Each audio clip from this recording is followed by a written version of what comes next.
अब ये क्वेश्चन क्या कह रहा है, इस क्वेश्चन को भी हमारे एक व्यूअर ने भेजा है। इस क्वेश्चन के अंदर क्या डाउट है वो मैं आपको बताने की कोशिश करूंगा। तो चलिए, क्वेश्चन क्या बोल रहा है, बेसिकली एक्स और वाई के बीच में आपको इक्विवेलेंट रेजिस्टेंस निकालना है। अब जब आपको एक्स और वाई के बीच में इक्विवेलेंट रेजिस्टेंस निकालना होगा, जब आप इसको सॉल्व करोगे तो आप यहां पर इस डायग्राम में दो चीजें देखोगे, एक तो यहां पर और एक यहां पर।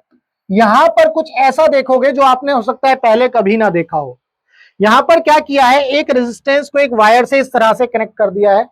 ऐसे ही यहां पर भी इस रेजिस्टेंस के अक्रॉस एक वायर कनेक्ट किया हुआ है, ये जैसे यहां पर कनेक्ट कर दिया। ठीक है जी, तो यहां इस वायर के अक्रॉस रेजिस्टेंस कनेक्ट किया है, एक ही मतलब है, मतलब रेजिस्टेंस और वायर जो है दो पैरेलल में है, एक रेजिस्टेंस और एक वायर। अब इनका करना क्या है, इसका क्या मीनिंग है वो मैं आपको समझाने की कोशिश करता हूं।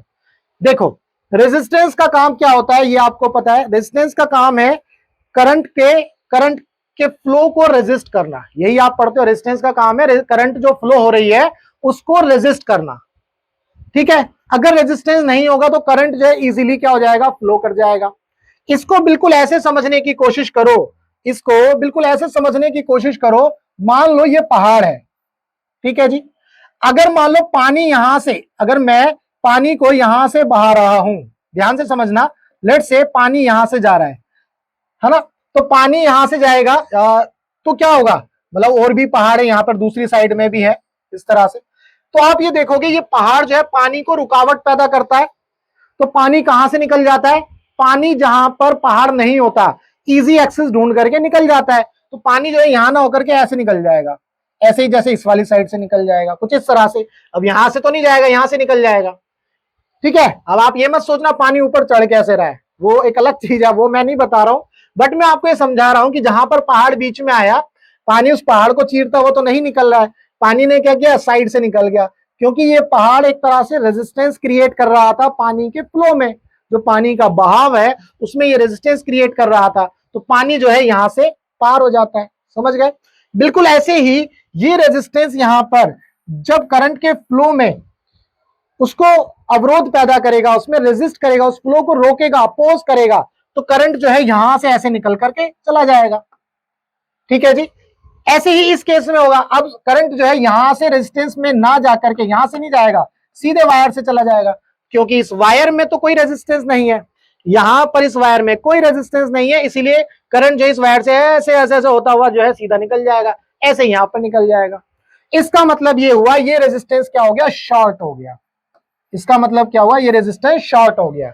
यहां पर भी ये रेजिस्टेंस क्या हो गया जी, शॉर्ट हो गया। उम्मीद करता हूं आपको ये समझ में आ गया कॉन्सेप्ट।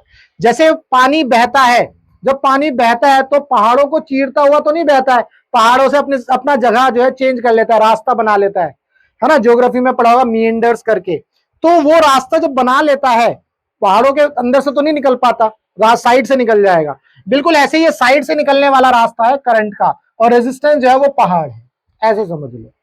तो यहां पर अब आपको ये पता चल गया, जब ये शॉर्ट हो जाएगा तो सिंपल क्या है, एक वायर बन जाएगा।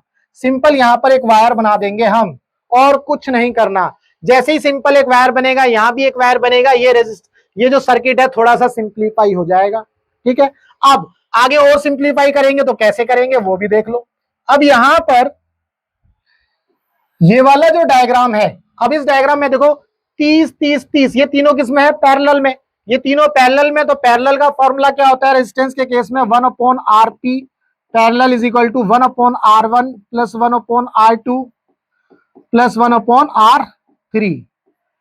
ठीक है जी, तो यहां पर आरपी यानी कि इसका पैरेलल रेजिस्टेंस निकालोगे तो 1/30 1/30 1/30, तो 3/30 मिलेगा आपको, 3/30। इसको सॉल्व करोगे तो 1/10, दैट मींस यहां के लिए आपको मिल जाएगा 10 ओम। ये आपको पूरा का पूरा क्या मिल गया जी, 10 ओम का रेजिस्टेंस मिल गया। तो ये 10 ओम, ये 20 ओम, यहां पर सीधी वायर है, कुछ नहीं करना। फिर यहां पर ये 10 ओम है और ये 20 ओम है, यहां पर भी आपको जो है एक जो है वायर इस तरह से मिल गया। अब इसको मैं सिंप्लीफाई करने की कोशिश करता हूं इस डायग्राम को। ये आपका पॉइंट है एक्स, यहां पर एक रेजिस्टेंस आपका ये आ गया है 10 ओम का, जो इन तीनों को सॉल्व करके बनाया गया है। उसके बाद आपका एक रेजिस्टेंस ये कनेक्टेड है 20 ओम का। इसके बाद यहां पर ये वायर ये वो वाली जो इन दोनों के बीच में वायर है, यहां पर इसके बाद ये आपका वाई है। ठीक है, अब इसके लिए मैं क्या कर रहा हूं, इस ए से ये वाला वायर इस तरह से बनाने की कोशिश करता हूं। मैं इसको ऐसे ऐसे ड्रॉ कर लेता हूं और ये 10 ओम का वायर मिल जाएगा और रेजिस्टेंस आ जाएगा। ठीक है जी, उसके बाद ये शॉर्ट हो गया तो यहां पर मैं इसको शॉर्ट करके दिखा देता हूं, और ये आपका एक 20 ओम का रेजिस्टेंस हो गया, और फिर ये 20 ओम का यहां पर कनेक्टेड है तो ये इसको यहां कनेक्ट कर दिया। अब ये सर्किट जो है बहुत ही सिंप्लीफाई हो गया। जब सिंप्लीफाई हो गया तो अब ये एक्स और वाई के बीच में ये दोनों रेजिस्टेंस जो है सीरीज में है, ये भी सीरीज में है, और फिर ये दोनों आपस में किसमें है, पैरेलल में। तो यहां पर ये कितना था, ये तो शॉर्ट हो गया था, ये 20 था, ये 10 था, तो ये 10 है, ये 20 है। ठीक है जी, अब इसको फिर से सिंप्लीफाई कर लो तो 10 + 20 30 हो जाएगा, क्योंकि सीरीज में डायरेक्ट ऐड हो जाते हैं। सीरीज में रेजिस्टेंस क्या होते हैं, R1 + R2, ये फॉर्मूला चलता है ना, तो डायरेक्ट ऐड हो जाएगा, तो 10 + 20 30 हो जाएगा। ये वाई और ये 30 ओम, ये 30 ओम, ये एक्स है, ये वाई है। तो अब ये 30 और 30 पैरेलल में है, पैरेलल में तो फिर से 1/30 1/30 करोगे तो एक्स और वाई के बीच में अब मैं आर इक्विवेलेंट डायरेक्ट लिखूंगा, 1/R इक्विवेलेंट = 1/30 + 1/30, कितना हो जाएगा, 2/30। इसको सॉल्व करेंगे तो कितना आ गया, 1/15, तो आर इक्विवेलेंट कितना आ गया जी, 15 ओम। ये इसका आंसर है। उम्मीद करता हूं आपको इस क्वेश्चन के अंदर जो डाउट था वो क्लियर हुआ होगा। डाउट क्या था, बस ये वायर का ही डाउट था, मैं जानता हूं, इसके अलावा इस क्वेश्चन में कुछ नहीं था। बहुत सिंपल था, देखकर ही पता चल रहा था ये पैरेलल में है, ये इसके साथ सीरीज में है, इन दोनों पॉइंट के बीच में ये पूरा सीरीज में है, ये तो वायर ही बन गया, तो ये पूरा सीरीज में होकर के इसके साथ पैरेलल में था। ये डायग्राम बहुत सिंपल था, लेकिन डाउट शायद इस वायर का ही था। ये वायर जब भी रेजिस्टेंस के साथ इस तरह से कनेक्ट होगा तो रेजिस्टेंस किसमें चला जाएगा, शॉर्ट सर्किट में। ये आपको याद रखना है। उम्मीद करता हूं आपको इस क्वेश्चन के अंदर जो भी डाउट था वो जरूर क्लियर हुआ होगा। अगर आपका डाउट क्लियर हुआ तो वीडियो को लाइक करना, चैनल को सब्सक्राइब करना मत भूलना। अगर आपका फिजिक्स में कोई भी डाउट है तो आप इस नंबर पर व्हाट्सएप कर सकते हैं, आपके डाउट का बेस्ट वीडियो सॉल्यूशन हम बना करके देंगे आपको। आप कहीं पर भी किसी भी कोचिंग सेंटर में पढ़ते हो, चाहे एलन में, फिजिक्स वाला में, नारायणा में, आकाश में, कहीं पर भी, और आपके फिजिक्स का कोई भी डाउट सॉल्व नहीं होता है तो आपको करना क्या है, आपको अपने डाउट का व्हाट्सएप करना है इस नंबर पर। मैं आपके डाउट का बेस्ट वीडियो सॉल्यूशन आपको बना करके दूंगा। आप सोच रहे होंगे जी हम ये क्यों कर रहे हैं, हम ऐसा इसलिए कर रहे हैं क्योंकि हमारा मकसद है टीच फ्री फॉर इंडिया, यानी कि क्वालिटी एजुकेशन होनी चाहिए, फ्री एजुकेशन होनी चाहिए और वो क्वालिटी में होनी चाहिए।